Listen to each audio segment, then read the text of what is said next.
যৌথ বাহিনী এবং আইন শৃঙ্খলা বাহিনীকে বলছি, 1400 শহীদের রক্তে গড়া দেশটা কোনো বাপের না, এটা সেনাবাহিনীর দেখা। কোন ডিজিএফআই এর সাইটে পুলিশের কাছে এই রাষ্ট্র বর্গনা নয়। বলছি, যারা বুকচে দিয়ে 1400 শহীদের মতো করে আবু সাইদ মুক্ত হয়েছে, তারা সেনাবাহিনীর সামনে, ট্যাঙ্কের সামনে দাঁড়াবে, পুলিশের সামনে দাঁড়াবে। বেয়াদবি করবেন না, বাড়াবাড়ি করবেন না। বড় লোকদেরকে বলছি, পাড়াকে ফিরে যান। রাস্তায় রাজপথ রাজনীতি প্রজাতন্ত্রের কর্মচারীদের জন্য না, ট্যাক্সপেয়ারদের টাকায় জনগণের পোশাক কেনা হয়, সেই পুলিশের বেতন দেওয়া হয়। আপনার কাজ আইন অনুযায়ী কাজ করবেন, পাড়াকে থাকবেন, রাজনীতি করবেন না, রাজনীতির মধ্যে ইন্টারফেয়ার করবেন না। দিল্লির দাসত্ব কায়েম করবার জন্য, আওয়ামী লীগকে পুনর্বাসন করবার জন্য জাতীয় পার্টির উপরে সওয়ার হয়ে যেই নতুন আধিপত্যবাদের বিরুদ্ধে আপনারা পক্ষে দাঁড়িয়েছেন, বাংলাদেশের রাজনীতি রাষ্ট্রের বিপক্ষে দাঁড়িয়েছেন, 1400 শহীদের বিপক্ষে দাঁড়িয়েছেন, আপনাদের উপরে shame on you, যৌথ বাহিনী এবং পুলিশ। বাংলাদেশে গণঅভ্যুত্থান হয়ে যাওয়ার পরেও এত বড় দুঃসাহস এই বাহিনীগুলোর কোত্থেকে আসে?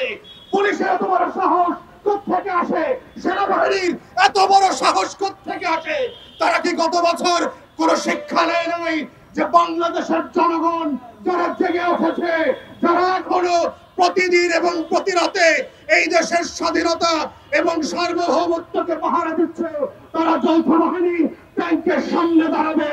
আপনারা যদি আমাদেরকে শত্রু বানান, আপনাদের সার্বভৌমত্বের পোশাক এই দেশের মানুষ কেড়ে নেবে, ছুঁড়ে ফেলে দেবে।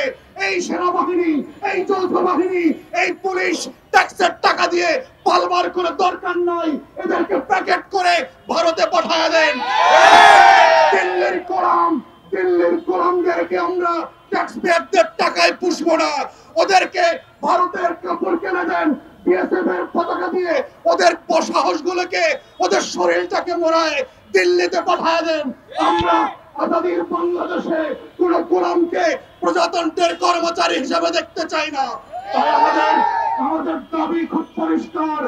বাহিনীগুলোকে বলছি, পুলিশকে বলছি, যারা বাড়াবাড়ি করেছেন, ইতিমধ্যে প্রায় 24 ঘন্টা পার হতে চলেছে, কাউকে এখনো সাসপেন্ড করা হয় নাই, কাউকে চাকরিচ্যুত করা হয় নাই, কাউকে এখন পর্যন্ত ইনভেস্টিগেশন করবার জন্য কোন কমিটি তৈরি করা হয় নাই।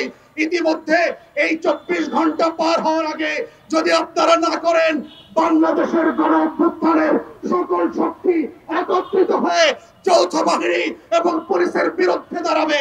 যদি আপনারা সেইটা না চান, দিল্লির গোলামের বিরুদ্ধে যদি আপনারা আজাদির পক্ষে থাকেন, তাহলে আমাদের পক্ষে দাঁড়াবেন, লাল সবুজের পক্ষে দাঁড়াবেন এবং বাহিনীগুলোর পক্ষ থেকে নুরুল হক নূর রাজনীতিবিদ গণ অধিকার পরিষদের কাছে অবিলম্বে ক্ষমা চাইতে হবে।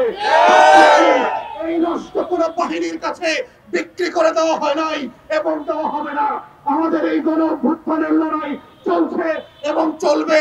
আমরা মুগ্ধের মতো করে, আমরা আবু সাইদের মতো করে, নাফিয়ানের মতো করে পাড়ায় পাড়ায়, মহল্লায় মহল্লায় পানি বিতরণ করতে করতে, বুক দিয়ে দিয়ে এই দেশের স্বাধীনতা অক্ষুণ্ণ রাখবো ইনশাআল্লাহ।